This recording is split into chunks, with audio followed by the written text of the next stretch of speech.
Chapter 25. Abraham took another wife, whose name was Keturah. She bore him Zimran, Jokshan, Medan, Midian, Ishbak, and Shua. Jokshan was the father of Sheba and Dedan. The descendants of Dedan were the Asherites, the Letushites, and the Leamites. The sons of Midian were Ephah, Epher, Hanok, Abida, and Eldaah. All these were descendants of Keturah. Abraham left everything he owned to Isaac. But while he was still living, he gave gifts to the sons of his concubines and sent them away from his son Isaac to the land of the east. Altogether, Abraham lived 175 years. Then Abraham breathed his last and died at a good old age, an old man and full of years, and he was gathered to his people.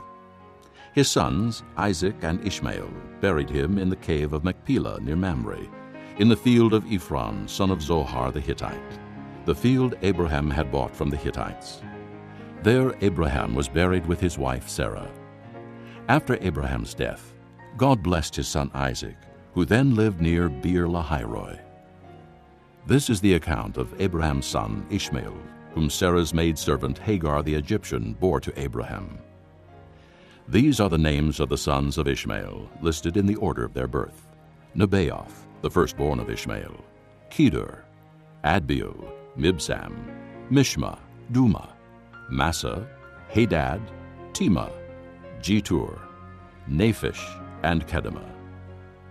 These were the sons of Ishmael, and these are the names of the 12 tribal rulers according to their settlements and camps. Altogether, Ishmael lived 137 years. He breathed his last and died, and he was gathered to his people. His descendants settled in the area from Havilah to Shur, near the border of Egypt, as you go toward Asher, and they lived in hostility toward all their brothers. This is the account of Abraham's son Isaac. Abraham became the father of Isaac, and Isaac was 40 years old when he married Rebekah, daughter of Bethuel the Aramean, from Paddan Aram, the sister of Laban the Aramean. Isaac prayed to the Lord on behalf of his wife, because she was barren. The Lord answered his prayer, and his wife Rebekah became pregnant.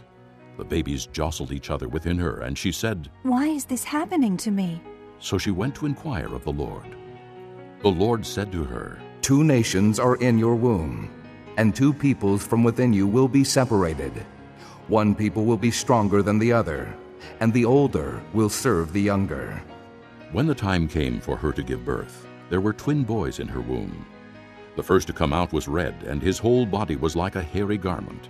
So they named him Esau. After this, his brother came out with his hand grasping Esau's heel. So he was named Jacob. Isaac was 60 years old when Rebekah gave birth to them.